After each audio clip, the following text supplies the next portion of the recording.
Radio 212, com check. DPS, go. Inco, go. PUS, go. Surgeon, go. Booster, go. Copy that. We have a go from you guys. This is Talking Sound.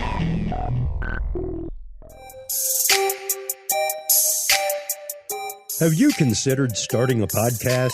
Looking for a way to make your business a voice of authority in an industry? Then Podcast Cadet is the solution for you. Whether starting a podcast for yourself, your brand, business, school, church, or just plain fun, Podcast Cadet is here to help you navigate the waters of the podcast industry.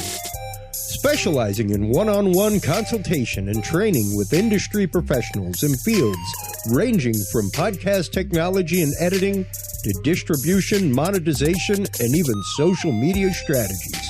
Podcast Cadet tailors their services to the specific needs of you and your podcast. Do you already have a podcast and trying to find ways to engage and grow your audience? Sign up for your Podcast Cadet audit today and let us help you explore new and exciting ways to leverage your content and elevate your podcast brand to whole new levels. From consultational workshops to affordable podcast production and maintenance packages, Podcast Cadet is your one-stop shop for everything podcast related on the internet. Visit podcastcadet.com today to sign up for your consultation or training and use code TALKING20 to save 20% off your entire purchase. That website again is podcastcadet.com. Well, hello, everybody, and welcome to this episode of the Talking Sound Podcast. We are here with legend E. Swift at Labworx Studios in Las Vegas. Yes, How are you doing, E? Doing good, man. How are you doing? Doing great. Great. We have known each other for a little while, and I was so happy to be able to finally do this interview with you before I left from a very busy CES. Yeah. But you've recently been back out on the road. Yeah. I mean, you've never really stopped producing music. Right. No. But you've been back out with a whole bunch of new stuff, right? Yeah. We've been out on the road. Of course, everything got shut down for a minute. Yeah. But that just gave me time to focus on staying in the studio, working on new projects, licensing a lot of music for TV, film, and the lights. And then now that, everybody's back outside, we're hitting the road, doing more shows, more tours. Yeah. And, see how long that lasts. But, man, I never, I'm always involved with so much stuff, but music is always a priority. Yeah, for sure. Yeah, sure. Same here in my life. You have to make music for it now. Right. Or make time for the music. That's it. And I'm not a teenager no more. So, when I would spend 24 hours in my room DJing with my turntables next to my bed, like life goes on, you got family, you got businesses to run, and but the music is always right there. Yeah. That's what for me it's kind of been my bread and butter. With taking care of my family, so I always have to make time for the music, but make time for regular life too. Well, sure. Good balance. It's all about balance. Yes. That's just it. Yeah. And with someone with the production schedule you have outside of the studio, everything else, how do you find that balance? How do you schedule that? Because a lot of people really don't understand the fact that you have to schedule that into your week. You do. It's and it's never the same way. You kind of I prioritize things. Which helps me. Fit the music in. I'm also a night guy. What I'm saying, in the day, I am a nocturnal. Been that way since a kid. I'll be the dude that fall asleep on the couch at 4 o'clock in the morning. My mom tried to let me go to bed. I'm like, no. I'm just resting my eyes. I ain't ready to go to bed yet. So that's me.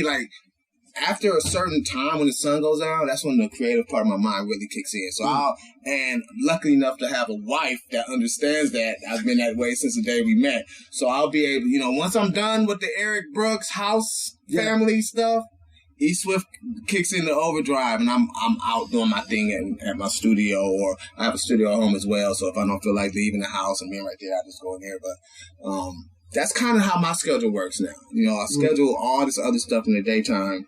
We also own a flower shop, and I'll help. I'm available, and then of course doing the audio video production stuff that we met at.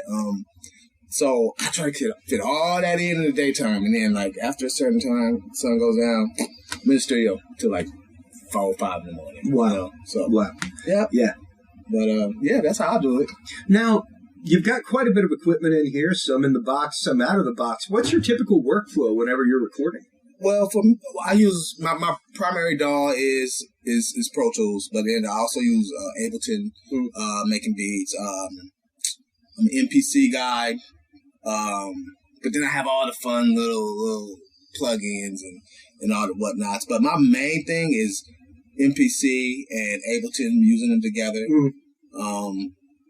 Turntable and vinyl, of course, has always been part of my workflow. So usually I like to just vibe out, go through some vinyl, listen to some music, find some breaks, and then start chopping it up from there. So I'm primarily a sample producer, like, you know, but then sometimes I have jam sessions and have some dope musicians come in and play along and just let them just play.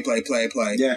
Go back in, take little bits and pieces of that and throw it into my, you know, my equipment and get busy from there. But I try to keep it simple. Like, I feel like the more equipment you got and the more things you got to learn, it takes away from actually making music. I've spent weeks just new equipment, trying to figure out a new workflow. Yeah.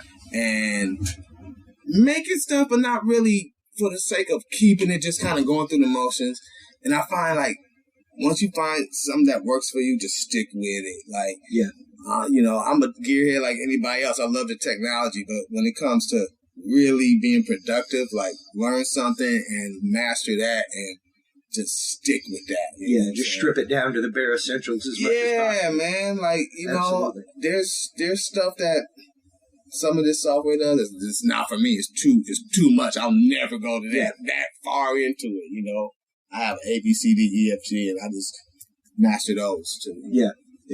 Yeah, I'm a big outboard gear guy. I love outboard gear, beat machines, things like that. But only recently have I stepped into the world of mastering my music digitally. Oh, okay, yeah. Stuff like that. Yeah, that's definitely a different skill set. You know. Yeah, mastering. Yeah. I usually all our records. I usually went with one of the best in the business at the time, Bernie Grundman. Like, that was, and I learned a lot from him. Like, just sitting there watching, asking questions.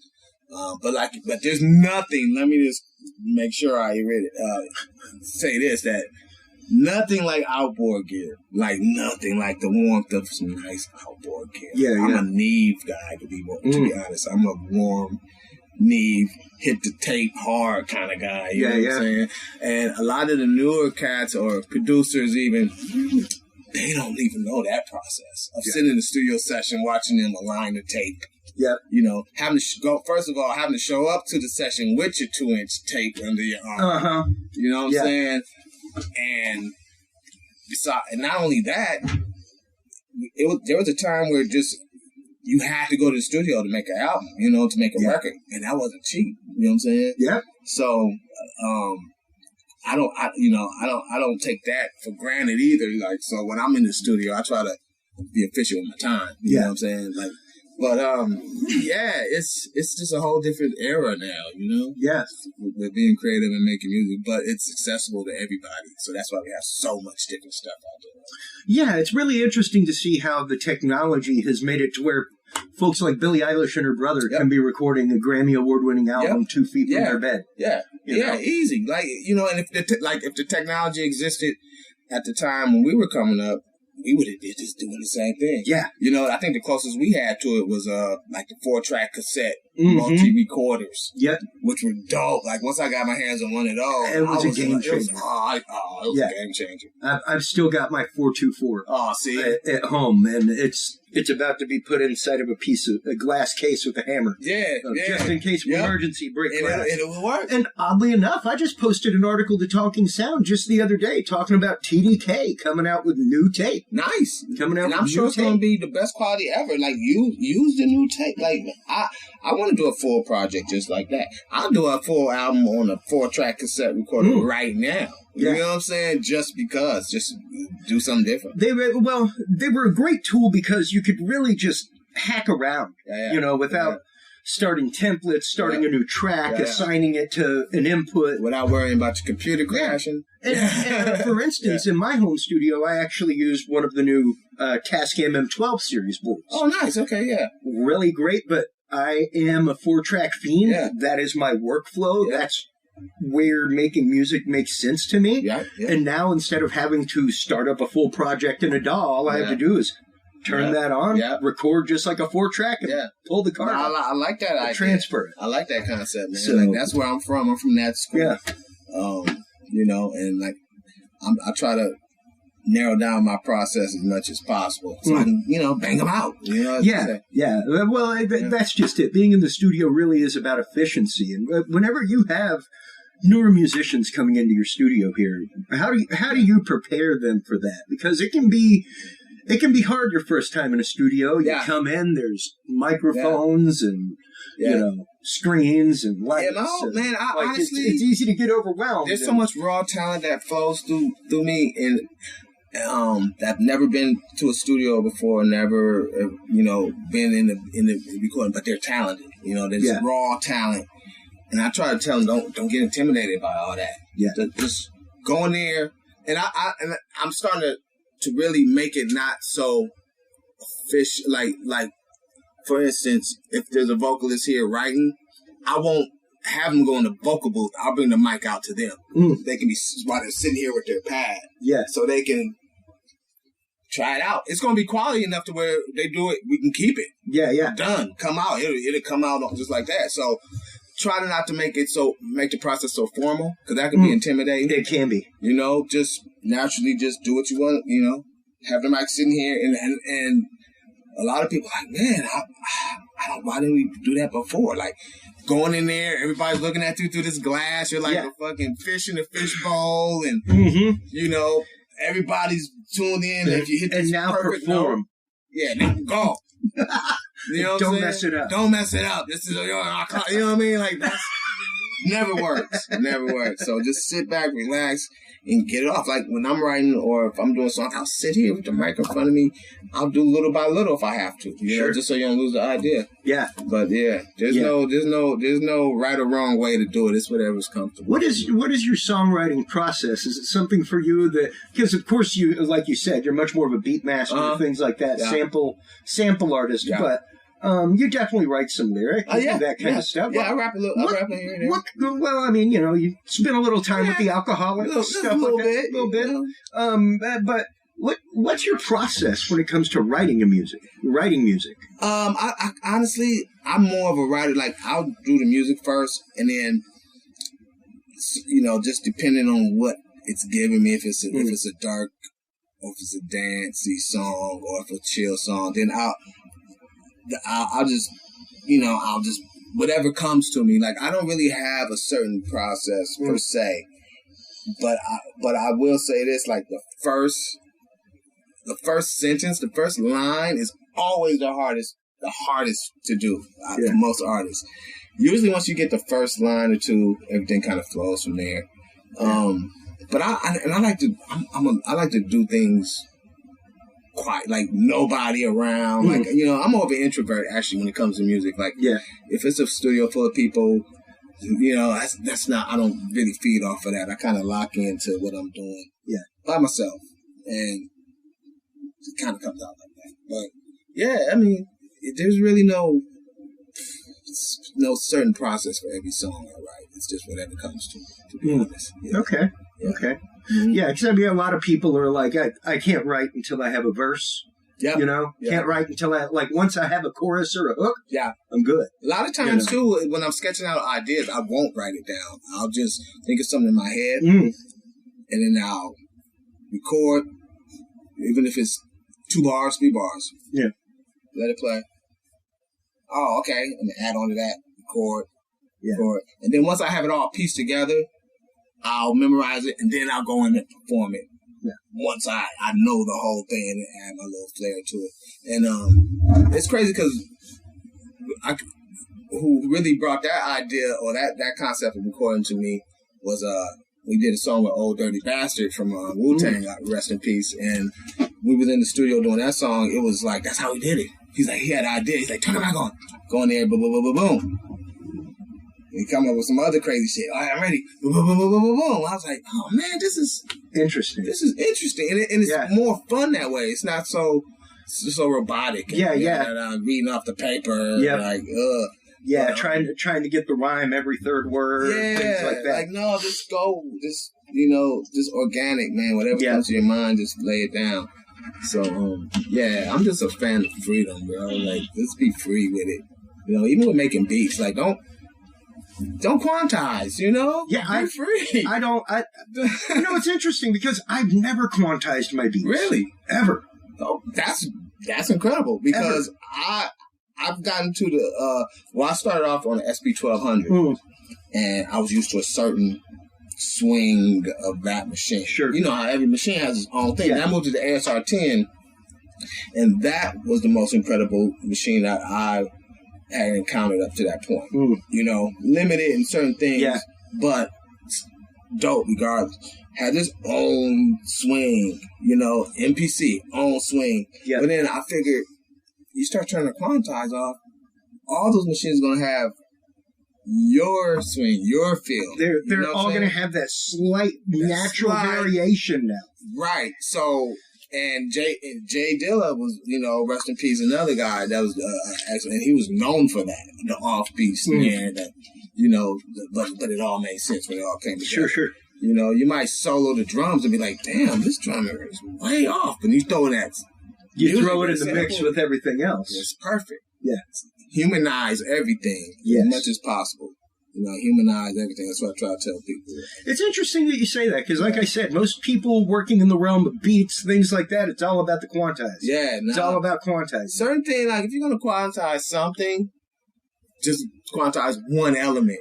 You know, if it's the snare or if it's the kick. Yeah. On the one. Yeah. But other than that, everything should be off the grid a little bit. Wow. You know? Even if you quantize it, go back in and throw shit off the grid. Like, you know, staying on the grid is for robots. Like, no drummer is a perfect on the grid guy. None of the greatest drummers, you know, like Zagaboo from the Meters and Clyde, you know, all those greats. That shit had a swing, off, you know, offbeat thing to it. So, and that's what gives you the bounce. So, you know, the real bounce, like not the robotic electro 1/4 shit, you know, that swing, that soul. So, Well, earlier you were talking about licensing music for movies, television, things like that. Before we wrap this episode, let's talk a little bit about that because I think that's something that not a lot of people are familiar with. Oh man, you know, and there's one thing to like, oh man, I'm going to get my music on Amazon or Spotify, right? But to get it in those categories, to get it into those day and age, right? In this day and age, that is where you're going to make a lot of money, up front and long term. You know, think about Netflix, how many shows and how many movies are millions. Think about all of those shows, TV shows, movies. Every one of them have music in it. Everyone. Background music, might have a song in it. Any of them have it. They are paying to use those, you know? Unless they have an in-house team on salary that's making them for them specifically. Which is usually not the case. They're licensing these songs. And then commercials on TV, everything you see and hear music for, they're paying for it. So having a catalog of music specifically for that use is the biggest asset you can probably have. Interesting. You know, but you also have to have the right plug. Like I have a publishing deal through BMG.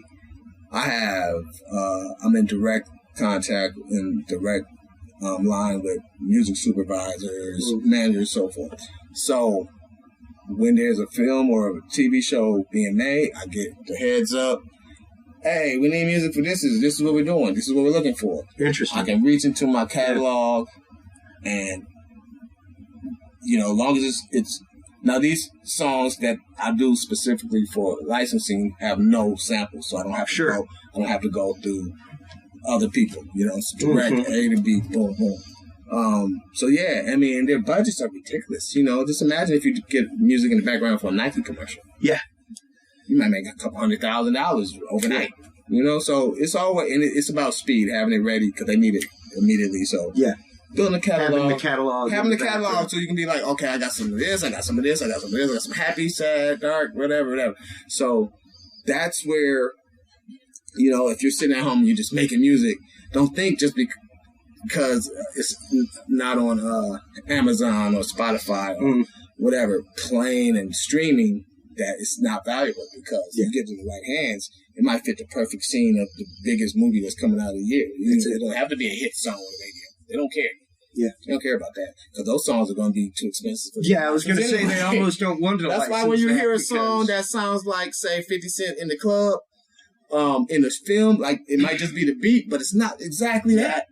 It's a replica because they licensed it sample free and they paid for it, and now you hear exactly. You know, instead of in the club, you hear it at the bar or whatever. You know what I mean? It's the version of that. So yeah, definitely a way to go. Licensing. Incredible. Sure. Yes. Now, what advice would you give for up-and-coming producers, up-and-coming DJs?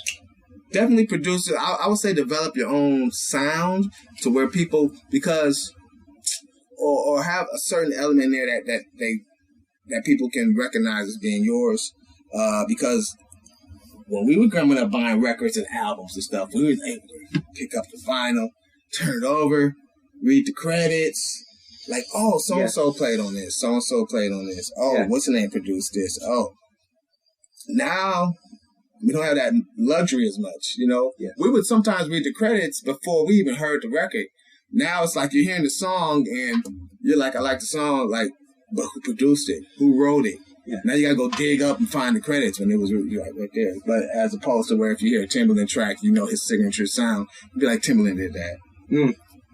Just Blaze did this. Yeah. You know what I'm saying? Yeah, the same way as you can recognize signatures in a composer. Exactly, right. You know, so they've got thematic things that they use regularly. Right, and they got a certain time standard or like a certain arrangement pattern that they do. So just, you know, develop your own sound, and just stick with it, man. Like I've been in this for 30 years and I'm still growing, still grinding.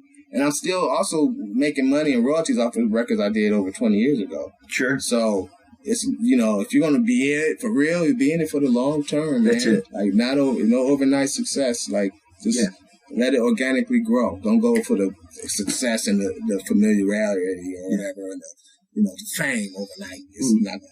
Yeah. That's Great advice. Eric, thank you so much for taking the time with us. Greatly appreciate you as always, my man. Always. Blessings to the family. You as well. In the new year. You as well, man. You know. Yeah, y'all stay safe. Keep plugging it, man. You are out there killing it. Do you have any shows coming up? Yeah.